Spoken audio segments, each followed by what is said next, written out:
Mari kita berdoa. Bapa kami yang di surga, puji syukur kami panjatkan kehadirat-Mu. Kami bersyukur untuk semua yang Tuhan berikan kepada kami, baik keluarga dan makanan yang secukupnya. Sekarang kami memohon kepadamu, kiranya Engkau juga memberikan iman kepada kami, agar kami percaya kepadamu. Melalui firman-Mu ini, Engkau tumbuhkan iman kami terhadap Yesus Kristus. Kami berdoa hanya dalam nama Yesus Kristus, Juru Selamat kami yang hidup. Amin. Anak-anak, hari ini Ibu Guru mau memberikan cuplikan video animasi yang berisikan Yesus disalibkan demi dosa manusia dan Yesus yang mati di atas kayu salib, serta bangkit dari antara orang mati. Mari kita saksikan bersama.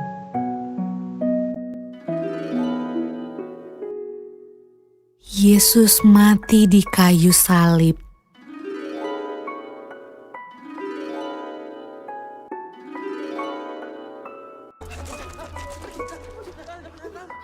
Sesudah mereka menangkap Yesus, kemudian Yesus dibawa menghadap imam besar. Lalu semua imam kepala, tua-tua dan ahli Taurat berkumpul di situ. Imam-imam kepala, malah seluruh mahkamah agama mencari kesaksian terhadap Yesus supaya ia dapat dihukum mati. Tetapi mereka tidak memperolehnya. Banyak juga orang yang mengucapkan kesaksian palsu terhadap dia, tetapi kesaksian-kesaksian itu tidak sesuai yang satu dengan yang lain. Maka imam besar bangkit berdiri di tengah-tengah sidang dan bertanya kepada Yesus, katanya, "Tidakkah engkau memberi jawab atas tuduhan-tuduhan saksi-saksi ini terhadap engkau? Apakah engkau Mesias, anak dari yang terpuji?" Jawab Yesus, "Akulah dia, dan kamu akan melihat Anak Manusia duduk di sebelah kanan yang Maha Kuasa, dan datang di tengah-tengah awan-awan di langit." Maka imam besar itu mengoyakkan pakaiannya dan berkata, "Untuk apa kita perlu saksi lagi? Kamu sudah mendengar hujatnya terhadap Allah. Bagaimana pendapat kamu?" Lalu dengan suara bulat mereka memutuskan bahwa dia harus dihukum mati. Pagi-pagi benar, mereka membelenggu Yesus, lalu membawanya dan menyerahkannya kepada Pilatus. Pilatus bertanya kepadanya, "Engkaukah Raja orang Yahudi?" Jawab Yesus, "Engkau sendiri mengatakannya." "Lihatlah betapa banyaknya tuduhan mereka terhadap engkau." Tetapi Yesus sama sekali tidak menjawab lagi, sehingga Pilatus merasa heran. Pilatus menjawab mereka dan bertanya, "Apakah kamu menghendaki supaya kubebaskan Raja orang Yahudi ini?" Maka mereka berteriak lagi, katanya, "Salibkanlah dia!" Lalu Pilatus berkata kepada mereka, "Tetapi kejahatan apakah yang telah dilakukannya?" Namun mereka makin keras berteriak. "Salibkanlah dia!" Dan pada waktu itu adalah seorang yang bernama Barabas. Mereka telah melakukan pembunuhan dalam pemberontakan. Dan oleh karena Pilatus ingin memuaskan hati orang banyak itu, ia membebaskan Barabas bagi mereka. Tetapi Yesus disesahnya, lalu diserahkannya untuk disalibkan. Mereka mengenakan jubah ungu kepadanya, menganyam sebuah mahkota duri dan menaruhnya di atas kepalanya. Kemudian mereka mulai memberi hormat kepadanya. Katanya, "Salam, hai Raja orang Yahudi."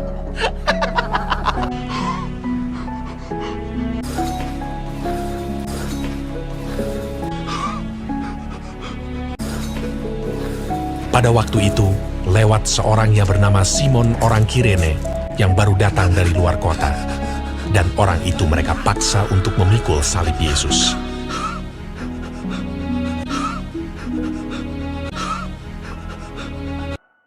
Mereka membawa Yesus ke tempat yang bernama Golgota, yang berarti tempat tengkorak.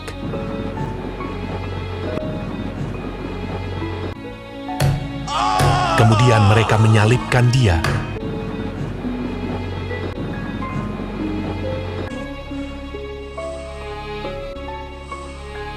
Hari jam 9 ketika ia disalibkan. Orang-orang yang lewat di sana menghujat dia. Dan sambil menggelengkan kepala, mereka berkata, Hai engkau yang mau merubuhkan bait suci dan mau membangunnya kembali dalam 3 hari, turunlah dari salib itu dan selamatkan dirimu.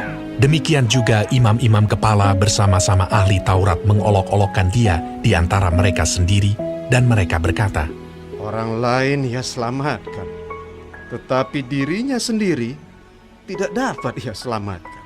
Bersama dengan dia disalibkan 2 orang penyamun, seorang di sebelah kanannya dan seorang di sebelah kirinya.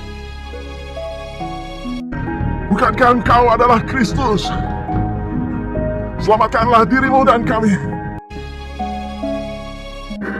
Kita memang selayaknya dihukum, sebab kita menerima balasan yang setimpal dengan perbuatan kita. Tetapi orang ini tidak berbuat sesuatu yang salah. Yesus, ingatlah akan aku apabila engkau datang sebagai Raja. Kata Yesus kepadanya, Aku berkata kepadamu, sesungguhnya hari ini juga engkau akan ada bersama-sama dengan aku di dalam Firdaus. Pada jam 12, kegelapan meliputi seluruh daerah itu. Dan pada jam 3, berserulah Yesus,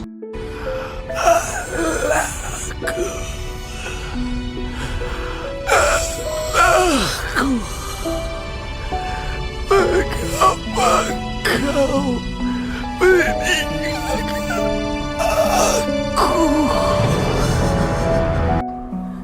Lalu berserulah Yesus dengan suara nyaring dan menyerahkan nyawanya.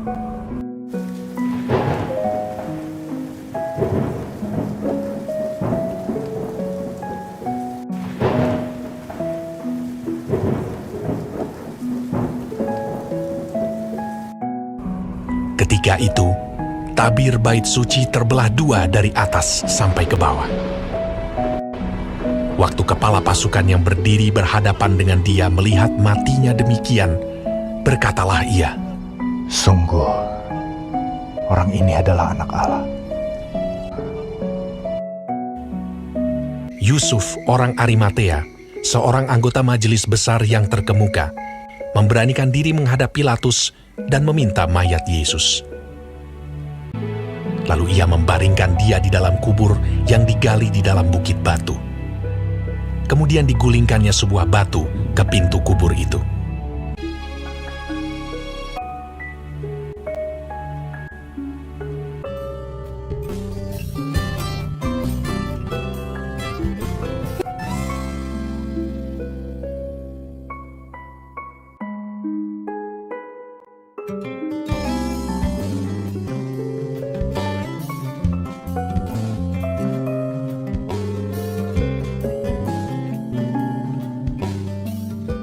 Keesokan harinya, yaitu sesudah hari persiapan,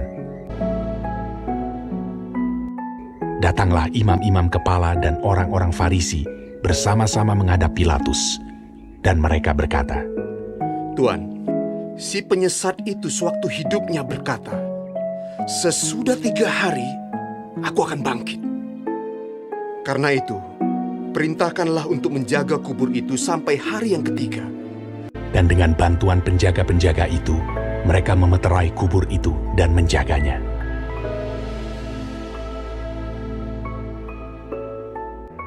Setelah hari Sabat lewat, menjelang menyingsingnya fajar pada hari pertama minggu itu, pergilah Maria Magdalena dan Maria yang lain menengok kubur itu. Maka terjadilah gempa bumi yang hebat, sebab seorang malaikat Tuhan turun dari langit dan datang ke batu itu, dan menggulingkannya, lalu duduk di atasnya. Wajahnya bagaikan kilat, dan pakaiannya putih bagaikan salju.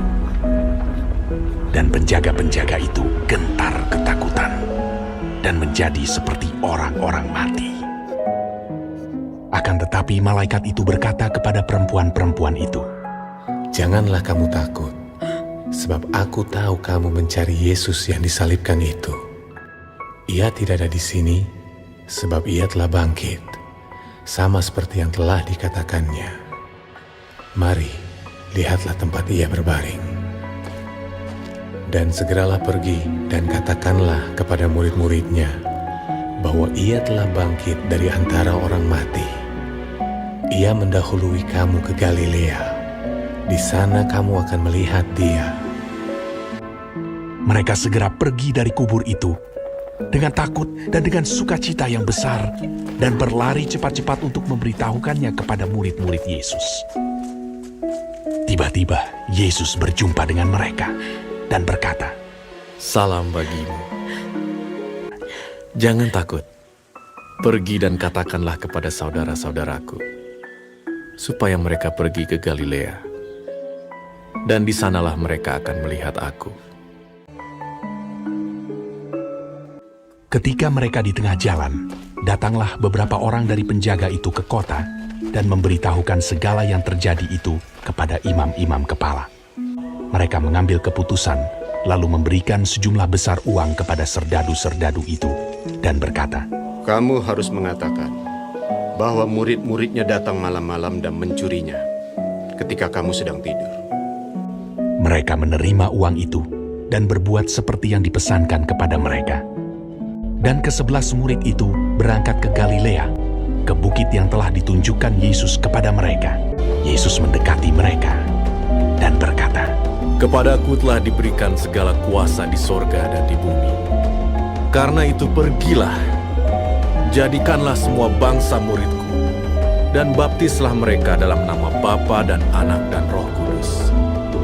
Dan ajarlah mereka melakukan segala sesuatu yang telah kuperintahkan kepadamu.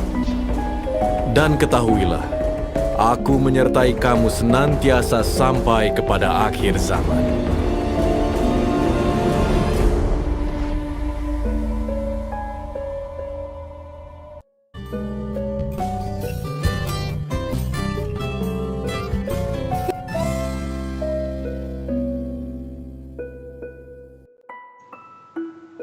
Anak-anak, mari kita baca ayat hafalan berikut.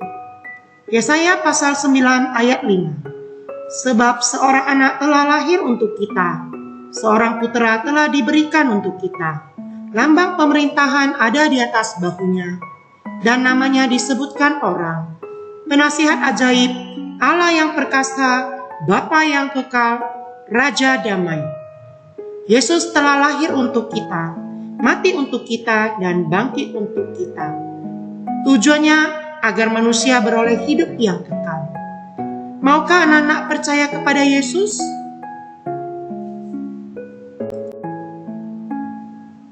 Mari kita berdoa. Terima kasih untuk firman-Mu hari ini. Kiranya firman hari ini dapat menggerakkan dan menumbuhkan iman kami kepada Engkau, Tuhan. Karena kasih karunia-Mu, kami mempunyai kesempatan mendengarkan firman-Mu. Kami tahu kami ada di sekolah ini bukan karena kebetulan, tetapi karena kasih karunia dan anugerah Tuhan kepada kami. Kiranya firman yang kami dengar ini tidak sia-sia, tetapi seperti biji sesawi yang dapat tumbuh subur di hati kami kelak dan dapat kami imani dalam kehidupan kami sehari-hari. Kami berdoa hanya dalam Yesus Kristus, Juru Selamat kami yang hidup. Amin.